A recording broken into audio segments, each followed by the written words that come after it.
Profesi dokter sudah pasti akan ditunjang dengan hidup yang layak, tapi sepertinya tidak bagi Dokter Wayan. Dokter Wayan viral setelah tempat tinggal sekaligus lokasi praktiknya dipenuhi dengan sampah. Padahal rumahnya terbilang mewah dari segi bangunan dan besar, lokasinya di Karawang, Jawa Barat. Rupanya kondisi rumah itu dulunya masih bagus. Dokter Wayan viral setelah kisahnya diangkat oleh salah satu TikToker bernama Niluh alias Lee. Lee menceritakan Dokter Wayan tinggal di rumah yang cukup besar itu seorang diri. Rumah tersebut terlihat seperti rumah terbengkalai. Di depannya dipenuhi pepohonan sehingga menutupi bagian depan rumah. Lee bercerita pohon-pohon besar yang tumbuh di depan rumah Dokter Wayan sudah dari sejak lama. Namun karena Dokter Wayan tak ingin merepotkan orang lain, pohon tersebut dibiarkan begitu saja.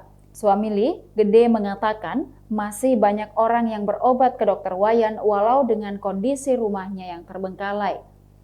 Seorang pasien Dokter Wayan, Warsi, mengatakan bahwa dirinya sudah sering berobat ke Dokter Wayan. Di tahun 1997 itu rumah Dokter Wayan masih belum terbengkalai. Warsi mengatakan Dokter Wayan cukup terkenal sehingga memiliki banyak pasien dari berbagai daerah. Bahkan praktik Dokter Wayan selalu penuh karena rata-rata pasien yang berobat merasa cocok. Terakhir, Warsi membawa keponakannya untuk berobat dengan Dokter Wayan 2 bulan yang lalu. Kondisi tempat praktek Dokter Wayan yang ala kadarnya itu tak membuat Warsi berpaling dari sang dokter.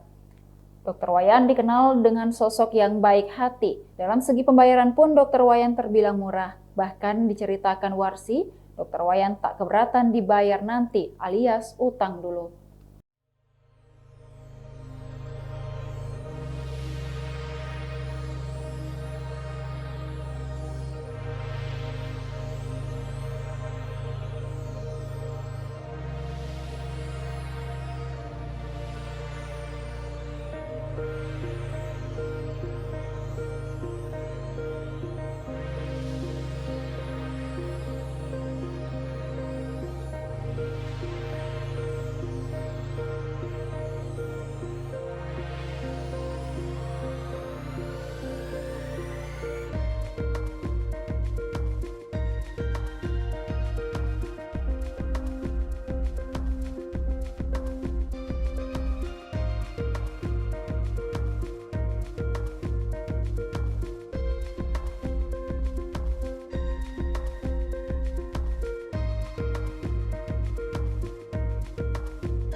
Demikian Tribun Hot News kali ini, saksikan berita lainnya hanya di kanal YouTube dan Facebook Tribun Timur.